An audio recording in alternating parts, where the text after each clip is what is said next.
अस्सलाम वालेकुम जी। मेरा नाम मोहसिन नईम है। ये क्लास फॉरेक्स ट्रेडिंग के हवाले से रखी गई है। फॉरेक्स में आज हम पढ़ने जा रहे हैं रेगुलर डाइवर्जन। तो इसके बारे में आगे मैं आपको थोड़ा तफसील से बताता हूँ। सबसे पहली जो चीज़ है वो ये है कि ये क्लास जो है सिर्फ लर्निंग पर्पस के लिए है। आप इसको रिकॉर्ड नहीं कर सकते, इसको कॉपी नहीं कर सकते। ये मोहम्मद ट्रेडिंग इंस्टीट्यूट की प्रॉपर्टी है। ठीक हो गया। उसके बाद प्राइस एक्शन एडवांस हमारा चल रहा है, जिसके पहले क्लास हो चुकी है न्यूज़ के ऊपर।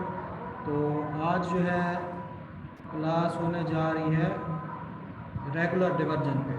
तो सबसे पहले रेगुलर डाइवर्जन जो है वो क्या है। रेगुलर डाइवर्जन जो है वो असल में ट्रेंड रिवर्सल पैटर्न है। ठीक है, ये ट्रेंड रिवर्सल है। इसके अंदर क्या होता है, कोई ट्रेंड चल रहा है, जैसे नाम से ज़ाहिर है ये उसके रिवर्स का साइन है। ठीक है, मिसाल के तौर पर ट्रेंड तो आप पढ़ चुके हो ना। दो ट्रेंड होते हैं, एक अप ट्रेंड होता है, एक क्या होता है, डाउन ट्रेंड होता है। ये दो ट्रेंड हैं। ठीक है, अप या डाउन। ठीक है, तीसरा जो स्ट्रक्चर में आता है वो है साइडवे या रेंज। उसकी बात नहीं कर रहा, ये ट्रेंड की बात कर रहा हूँ। तो ट्रेंड जो है, ये जो रेगुलर डाइवर्जन है, ये ट्रेंड रिवर्सल है। मतलब जहाँ जो ट्रेंड चल रहा हो वो रिवर्स जब होने वाला होगा तो उनमें से एक साइन ये होता है रेगुलर डाइवर्जन का। ठीक है। अच्छा, एक बात जहन में रखना कि ट्रेंड रिवर्सल जो पैटर्न होते हैं या ट्रेंड रिवर्सल की जो भी आप ये कह लें निशानियां होती हैं, वो बहुत ही जरूरी है। क्योंकि ट्रेंड कंटिन्यूएशन में एंट्री लेना आसान है, प्रॉफिटेबल भी ज्यादा है, लेकिन ट्रेंड रिवर्सल एंट्री लेना इसके लिए स्ट्रॉन्ग एविडेंस होना जरूरी है। ठीक है, तो जब भी ट्रेंड रिवर्सल एंट्री आप लें उसके लिए स्ट्रॉन्ग एविडेंस तलाश करें। ठीक है, अगर स्ट्रॉन्ग एविडेंस मिले तब ट्रेंड रिवर्सल एंट्री लें, वरना ना लें। ठीक है, उसको छोड़ दें। बेहतर है आप ट्रेंड कंटिन्यूएशन में एंट्री लें। ठीक है, तो आप लोग सारा कुछ पहले पढ़ चुके हो, दोबारा बताने की जरूरत नहीं है कि ट्रेंड लाइन लगी होती है, हायर हाई बन रहे होते हैं, ये सारे ट्रेंड की जो निशानी है वो आप पढ़ चुके हो। ठीक है, तो अब इसकी एक्यूरेसी क्या है। अगर इसकी एक्यूरेसी की बात की जाए, ये 90 से भी प्लस इसकी एक्यूरेसी है, 90% से भी प्लस इसकी एक्यूरेसी है। और इसके थोड़े रूल्स हैं, हाँ यहाँ पे ये रूल्स देख लें। सबसे पहले जो रूल्स में ये चीज है कि इसके लिए बेस्ट टाइम फ्रेम कौन सा है। ठीक है, मैं तो ज्यादातर यही कहूंगा कि H4 और डे 1 में ज्यादा काम करें। ठीक है, लेकिन अगर स्ट्रांग लेवल हो और H1 के अंदर भी मिल जाए तब भी ठीक है। ठीक है, इसकी भी अच्छी रेशियो है। तो इसके बाद जो दूसरा रूल में लिखा हुआ कि जो चार्ट है, ये तो मेजर, आप इसको मेजर रूल कह सकते हैं चार्ट शेयर करने का, कि 250 से 300 कैंडल हो। तो ये डाइवर्जन भी जो है ये हम 250 से 300 कैंडल्स के अंदर देख सकते हैं। ये ना हो आप 10-15 कैंडल या 20-50-40 कैंडल के अंदर डाइवर्जन ढूंढ लें, नहीं, ये पिछले 250-300 कैंडल्स के अंदर डाइवर्जन होनी चाहिए। ठीक है, उसके बाद ये जो इसकी ज्यादा एक्यूरेसी है वो कहाँ पे है, इसकी 90% से प्लस एक्यूरेसी जो है वो चार्ट के टॉप या बॉटम पे होती है। साफ जरा रिवर्सल पैटर्न है तो टॉप पे होगा, जहां ट्रेंड मतलब टॉप पे पहुंचा हुआ होता है, या फिर कहाँ पे होगा, बॉटम पे होगा। ठीक है, तो ये इसकी क्या है, चार्ट के टॉप या बॉटम पे इसकी एक्यूरेसी क्या है, 90% से भी प्लस है। ठीक है। अच्छा, एंट्री कहाँ पे लेनी है, एंट्री RSI जब 50 लेवल क्रॉस हो, और जिस कैंडल के साथ 50 लेवल क्रॉस हो वो क्लोज भी, यानी कि क्लोज के वक्त भी 50 से क्रॉस होना चाहिए। ये आगे जाके चार्ट के ऊपर मजीद मैं वाजे करता हूँ आपको। और जो इसका SL और TP की बात करते हैं, SL जो है वो पिछले स्विंग से क्या होगा, मिसाल के तौर पर हाई और लो, यानी कि ऊपर नीचे रख सकते हैं। अगर बाय की है एंट्री तो पिछले स्विंग के नीचे, यानी कि जो स्विंग होगा वही स्विंग होता है जो डाइवर्जन के अंदर इस्तेमाल होता है, ठीक है, उसी के नीचे। और अगर सेल की एंट्री है तो उसी स्विंग के ऊपर, ठीक है। और टीपी इसका कम से कम 1.5 होना चाहिए, 1:1.5, ये कम से कम।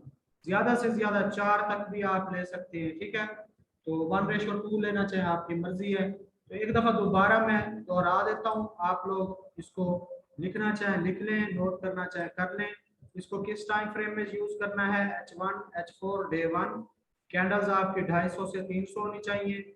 और ये क्या होना चाहिए, ये जो डाइवर्जन है ये चार्ट के टॉप पे या बॉटम पे होनी चाहिए, या फिर किसी स्ट्रांग लेवल पे बन जाए तब भी वैलिड होती है, किसी अच्छे स्ट्रांग लेवल, ठीक है।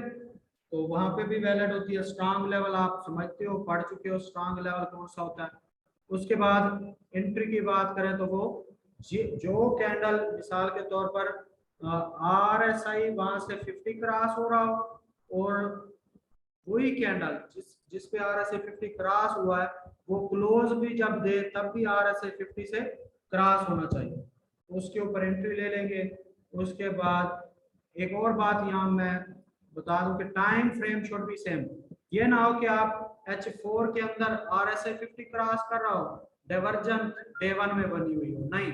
जिस टाइम फ्रेम में डाइवर्जन होगी उसी टाइम फ्रेम में क्या होना चाहिए, RSI 50 क्रॉस होना चाहिए। अच्छा, और एसएल जो है वो स्विंग के नीचे या ऊपर रखते हैं, और टीपी इसका कम से कम 1:1.5 का रखना है, ठीक है। और डाइवर्जन अब कहते किसको है, ठीक है, ये बात तवज्जो से सुनना। मैं फिर चार्ट के ऊपर जाऊंगा इसके बाद, क्योंकि रूल्स यही है, कोई मुश्किल चीज है नहीं। तो अच्छा, अब डाइवर्जन क्या है। देखिए, डाइवर्जन के लिए मुख्तलिफ जो ट्रेडर्स हैं ना, मुख्तलिफ मेथड यूज करते हैं और मुख्तलिफ इंडिकेटर भी इस्तेमाल करते हैं।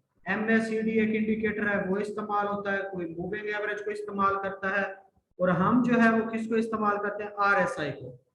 किसको इस्तेमाल करते हैं, साथ बोले, मुझे पता चले आप लोग सुन रहे हैं। RSI को RSI को। ठीक हो गया, हम RSI को इस्तेमाल करते हैं, ठीक है। अब डाइवर्जन का मतलब अगर सादा अल्फाज में मैं कहूँ, डाइवर्जन क्या है कि अगर मार्केट यानी कि प्राइस, मार्केट में जो प्राइस चल रही होती है उसको देखा जाए, वो जा रही है अप, ठीक है, और RSI उसके खिलाफ जा रहा है, मतलब वो RSI किधर जा रहा है, डाउन। थोड़ा थोड़ा क्या होता जा रहा है, डाउन जा रहा है। तो ये क्या हो गया, ये प्राइस का और इंडिकेटर का इख्तलाफ हो गया, ठीक है। मेरी बात फिर तवज्जो से सुनना कि क्या है, जो प्राइस है वो बढ़ रही हो, मिसाल के तौर पर प्राइस बढ़ रही है, अप जा रही है, ठीक है। जो हम RSI इस्तेमाल करते हैं नीचे, RSI का इंडिकेटर मैंने आप लोगों को कहा था, वो आप लोगों ने लगाया हुआ भी है। वो क्या हो, वो आपकी बजाय क्या हो रहा हो, मुसलसल डाउन हो रहा हो, तो ये इंडिकेटर और प्राइस का इख्तलाफ है, ठीक है। जिस तरफ प्राइस जा रही है उसके खिलाफ इंडिकेटर जा रहा है, सादा अल्फाज में इसको कहते हैं डाइवर्जन, ठीक है। यानी कि इंडिकेटर क्या कह रहा है, मतलब डाउन आ रहा है और प्राइस अप जा रही है, ये हो गया डाइवर्जन। अब इसकी दूसरी मतलब कंडीशन देख लेते हैं कि प्राइस डाउन आ रही है, प्राइस क्या कर रही है, डाउन आ रही है, और RSI क्या कर रहा है, ये अप जा रहा है। क्या कर रहा है, अप जा रहा है, तो इसको हम क्या कहेंगे, डाइवर्जन। क्या कहेंगे, बोले ना, डाइवर्जन। डाइवर्जन कहेंगे, ठीक हो गया। ये क्या होता है, इंडिकेटर और प्राइस का यहाँ पे क्या होगा, इख्तलाफ। व्हाइट बोर्ड शो हो रहा था ना सबके पास। Yes sir. अच्छा, अब जो है ना, मैं आपको चार्ट शेयर करता हूँ, चार्ट के ऊपर आते हैं। चार्ट जो है,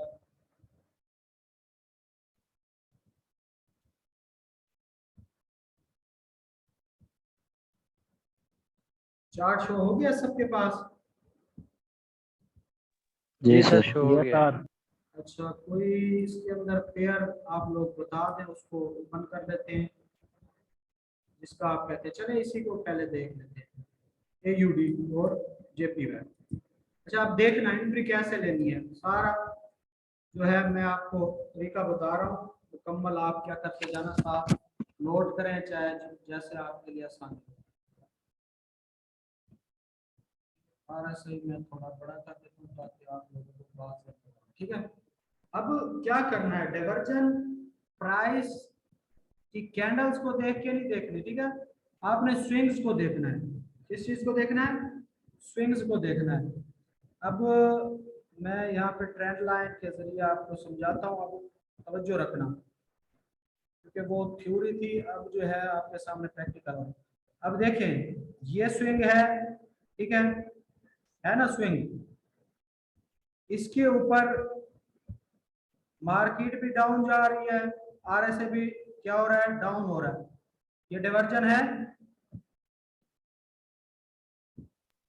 नहीं सर। नहीं, डाइवर्जन कहाँ है, RSI मैंने कहा था इख्तलाफ होना चाहिए, क्या होना चाहिए, इख्तलाफ। तो इसके ऊपर डाइवर्जन नहीं है, रेगुलर डाइवर्जन इसके ऊपर नहीं है, तो रेगुलर डाइवर्जन। अच्छा, एक और बात भी मैंने कहा था कि क्या ये टॉप और बॉटम के ऊपर ज्यादा वर्क करती है, तो क्योंकि ट्रेंड रिवर्स ही टॉप या बॉटम के ऊपर होता है। तो अब यहाँ पे देखते हैं, यहाँ भी कोई खास डाइवर्जन नहीं है, देखें प्राइस तो अप जा रही है लेकिन RSI नीचे नहीं आ रहा, ठीक है। वाजे कहीं पे आपको दिखाता हूँ क्योंकि आप पहली दफा देख रहे हैं, तो वाजे डाइवर्जन होती रहती है। अच्छा, ये देखें, ये स्विंग है, ये स्विंग है, इसके ऊपर diversion. Sir euro CHF check करें, उस पर बनाई थी लास्ट में। चले उसको भी देख लेते हैं। ये देखिए, ये स्विंग क्या है,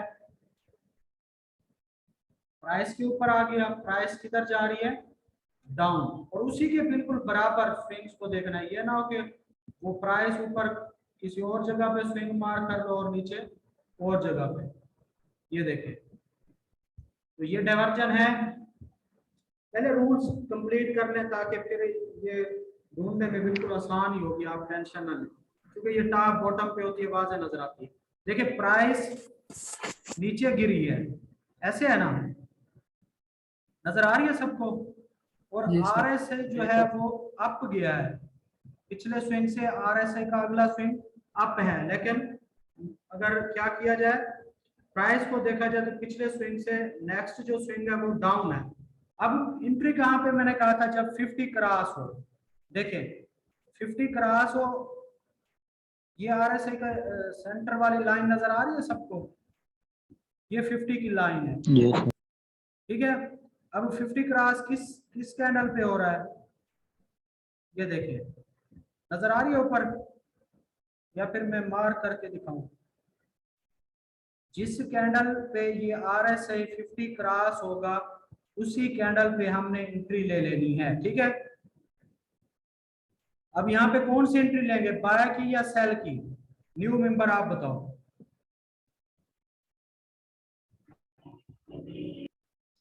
जी। बाय के लेंगे सर जी।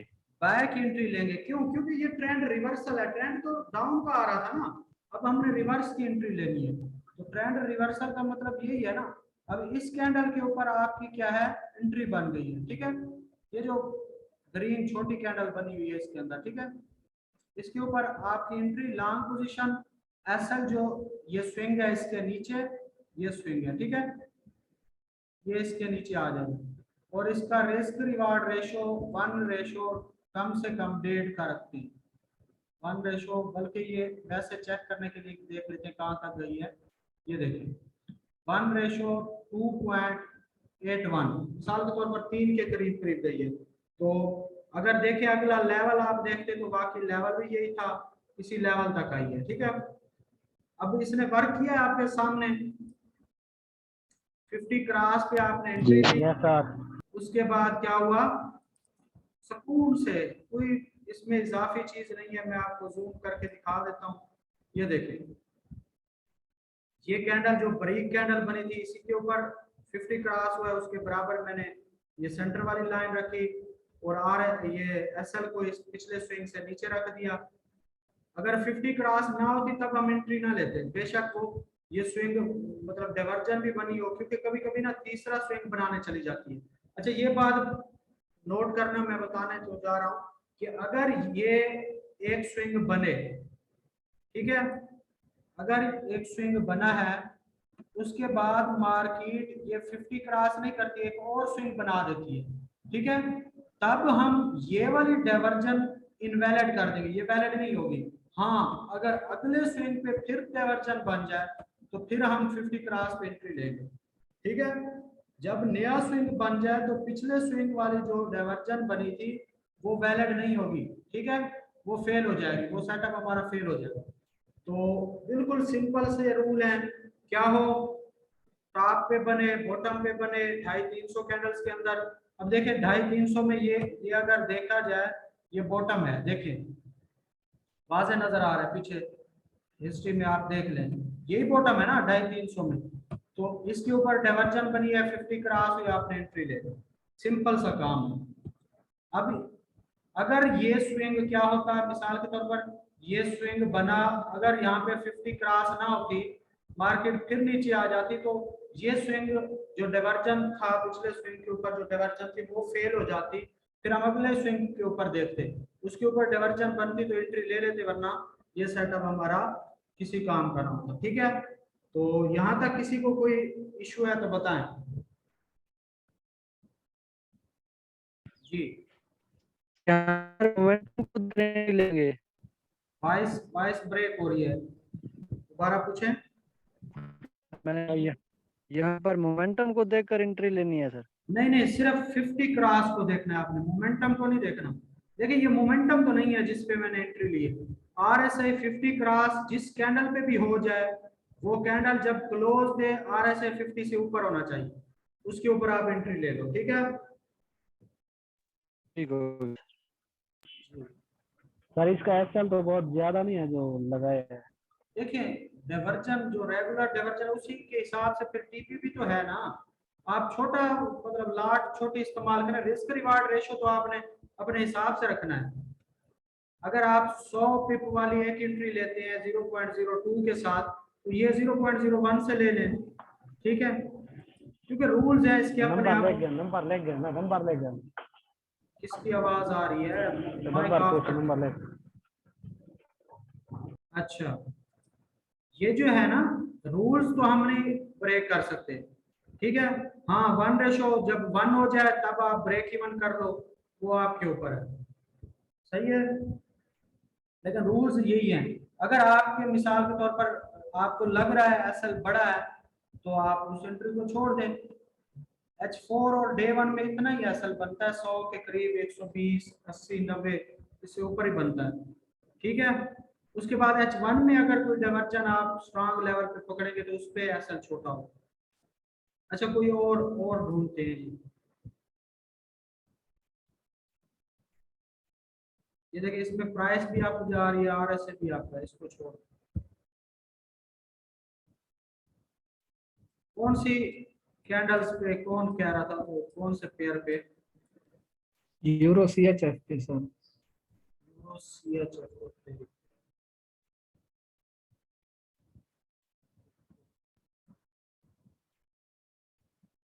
CHF देख लेते हैं, ये बहुत एंट्रियां मिलेंगी इसी के ऊपर भी, अगर हम देखें तो हिस्ट्री में बहुत सारी एंट्रियां मिल जाएंगी।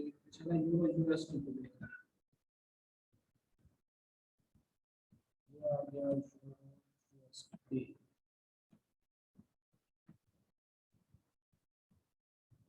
कह रहा हूँ सेल के मिल जाते,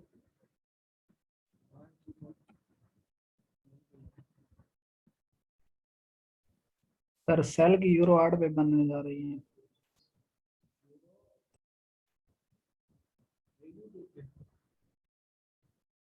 जी सर।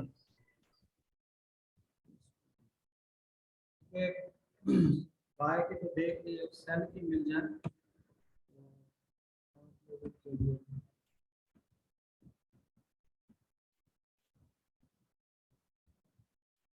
पे पार्टी क्यों बनी? हाँ ये देखिए, अच्छा असल में इसका एक और भी ख्याल रखना था कि बड़ा स्ट्रांग लेवल है जो ब्रेक हुआ है, इसका एहतियात करना वैसे। लेकिन रूल्स देखते हैं, देखिए 250-300 से क्या है कैंडल्स के अंदर अगर देखें तो ये टॉप बनता है ना, ये टॉप हो गया और स्ट्रांग लेवल भी था। तो अब देखिए प्राइस जो है वो अप जा रही है, सही है।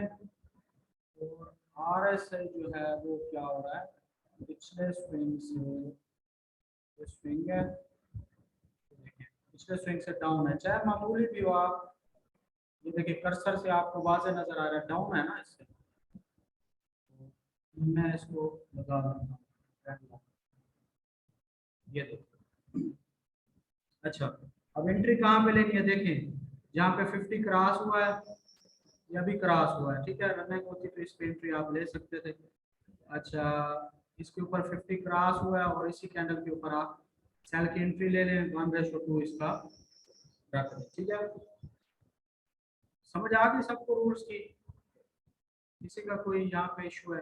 देखिए ट्रेंड रिवर्सल में बहुत मसला होता है बंदे को, आप लोग भी सोच रहे होते हैं पता नहीं कहाँ से मार्केट रिवर्स होगी। तो एक तो लेवल होता है, लेवल रोकता है, लेवल भी जहाँ पे मार्केट न्यू फ्रेश ग्राउंड में गई हो वहाँ पे परेशानी होती है, आप किस चीज़ को देखो। तो उसके लिए ये क्या है, रेगुलर डाइवर्जन, ठीक है। तो ये इसके रूल्स आप नोट कर लें। अभी सवाल लेके आपके रिकॉर्डिंग में ऑफ कर देता हूँ ताकि